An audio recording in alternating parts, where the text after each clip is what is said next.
Yogita's kitchen recipe मध्ये आपलं पुन्हा एकदा मनपूर्वक स्वागत आहे। आज आपण झटपट आणि अगदी सोप्या पद्धतीने हॉटेल सारख्या चवीचा आलू मटार पुलाव कसा बनवायचा याची रेसिपी बघणार आहोत। तर व्हिडिओ शेवटपर्यंत पहा। सुरुवात करूया।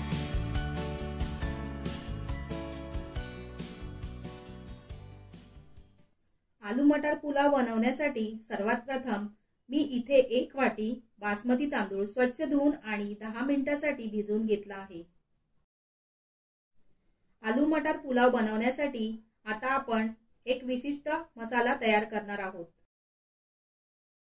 त्यासाठी मिक्सरच्या भांड्यामध्ये 8 ते 10 लसणाच्या पाकळ्या, 1 इंच आल्याचे तुकडे, 2 हिरव्या मिरच्या, 3 ते 4 लवंगा, 4 ते 5 काळी मिरी, पाणी न घालता अशा प्रकारे जाडसर वाटण तयार करून घेणार आहोत। कुकर मध्ये आलू मटार पुलाव झटपट होतो, म्हणून आज आपण कुकर मध्ये बनवणार आहोत। आता कुकर मध्ये 1 पळीभर तेल घालूया। तेल गरम झाल्यावर त्यामध्ये 2 हिरव्या मिरच्या, अर्धा चमचा जिरे, 2 वेलची आणि 1 इंच दालचिनीचा तुकडा घालायचा आहे। तसेच 2 तमालपत्र घालून छान परतून घ्यायचा आहे। खडे मसाले परतून झाल्यावर त्यामध्ये 1 उभा चिरलेला कांदा घालून परतून घेऊया।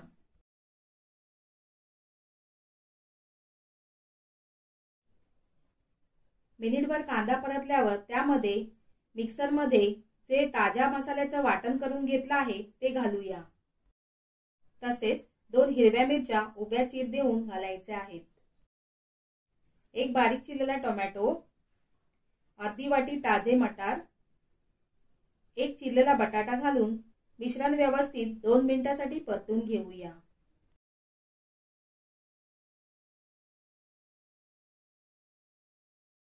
तर यामध्ये भिजवलेला बासमती तांदूळ आहे तो घालायचा आहे। तांदूळ व्यवस्थित सर्व भाज्या आणि मसाल्यांमध्ये मिक्स करून हलक्या हाताने अशा प्रकारे 2 ते 3 मिनिटांपर्यंत परतून घेऊया। आता ज्या वाटीने आपण 1 वाटी तांदूळ घेतले होते त्याच वाटीने 1.5 वाटी पाणी घालायचं आहे, म्हणजेच तांदूळाच्या 1.5 पट पाणी घालायचं आहे।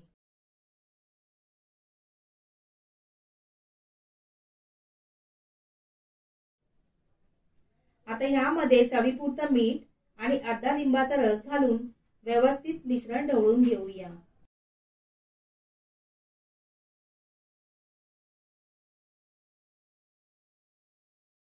मोठ्या आचेवर उकळी आल्यावर कुकरचं झाकण लावायचं आहे आणि मोठ्या आचेवर 2 शिट्या करून घ्यायच्या आहेत।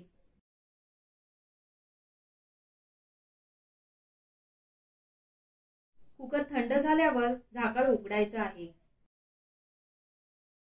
तर तुम्ही पाहू शकता भात आपला व्यवस्थित शिजला आहे। मोकळा व सुटसुटीत भात झाला आहे। तर इथे आपला गरमागरम आलू मटार पुलाव तयार झाला आहे। गरमागरम खायला घ्यायचा आहे, छान लागतो।